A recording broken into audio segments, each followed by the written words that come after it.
Fundamentals improve होते तो दिखेंगे, लेकिन वॉलेटिलिटी को मिनिमाइज करने के लिए क्या सेक्टोरल डाइवर्सिफिकेशन का रास्ता अपनाना है? और अगर हाँ, तो फिर सेक्टर स्पेसिफिक कौन से सेक्टर्स हैं इन पर्टिकुलर जहां पर आपने नज़र बनाई है? क्योंकि अर्निंग से ठीक पहले हम देख रहे हैं बैंक्स, फाइनेंशियल्स, ऑटोमोबाइल में एक मूवमेंट या कह सकते हैं पॉजिटिव अपसाइड दिखना शुरू तो हो चुकी है। कौन से सेक्टर्स हैं जो कि आपके पॉजिटिव रेडार में है, और हाँ ये भी बताएं कौन से सेक्टर्स हैं जिससे दूर रहने की राय देंगे?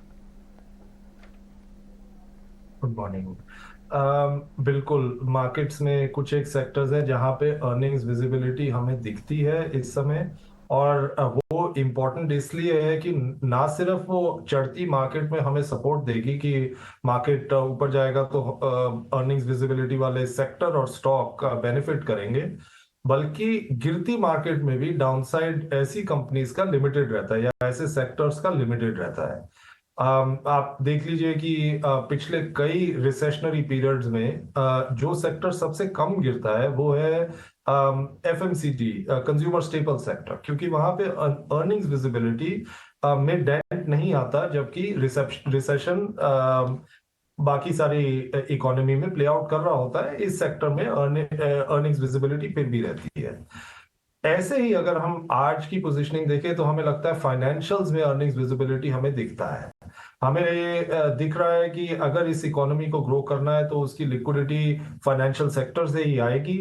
और सेक्टर कई सालों के बाद उसका कैपिटल बेस भी स्ट्रांग है, और अंडरलाइंग इंडस्ट्री जो कि क्रेडिट लेना चाह रही है वो भी स्ट्रांग है। तो ना सिर्फ इंडस्ट्री बल्कि रिटेल कस्टमर भी वो लिक्विडिटी लेना चाह रहा है, क्योंकि वो बाहर जाके कंजम्पशन करना चाह रहा है। इस वजह से बैंकिंग के ऊपर काफी ध्यान है हमारा। हमें लगता है वहां पे टेलविंड्स रहेगी।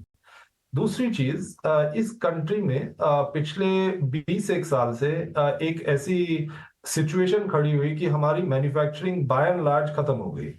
अब हमें इस स्पेस में एक नई एनर्जी, नई ऊर्जा दिख रही है, और इस वजह से हमें ऐसा लगता है कि manufacturing sector, capital good sector में तेजी आएगी। और ये 1-2 साल की तेजी नहीं है, ये 5-10 साल की तेजी है। नई कैपेसिटीज बनेंगी, नए प्रोडक्ट्स आएंगे, दुनिया अपनी सप्लाई चेन को डाइवर्सिफाई करेगी और इंडिया में लाएगी, तो इस स्पेस में उस चीज का बेनिफिट होगा। केमिकल्स में China plus one strategy play out करेगी, ऑलरेडी कर रही है और आगे चल के भी करेगी। अगर आप चाइना की सबसे बड़ी केमिकल कंपनी देखें तो उसका कुछ $400 बिलियन का मार्केट कैप है, और हमारी सबसे बड़ी सेल्स है, और हमारी जो सबसे बड़ी कंपनी है उसकी प्राइवेट कंपनी, उसका कुछ 1 से 1.5 बिलियन की सेल्स है। और जो केमिकल सेक्टर ग्लोबली है वो कुछ $2 ट्रिलियन का है। तो अपॉर्चुनिटी स्पेस में इतनी है कि इंडिया के अंदर और इंडिया के अंदर कैपेबिलिटीज भी इतनी है कि हम उस चीज से बेनिफिट कर सकते हैं। एक सेक्टर जिससे हम थोड़ा कॉशियस रहेंगे वो ग्लोबल कमोडिटीज है।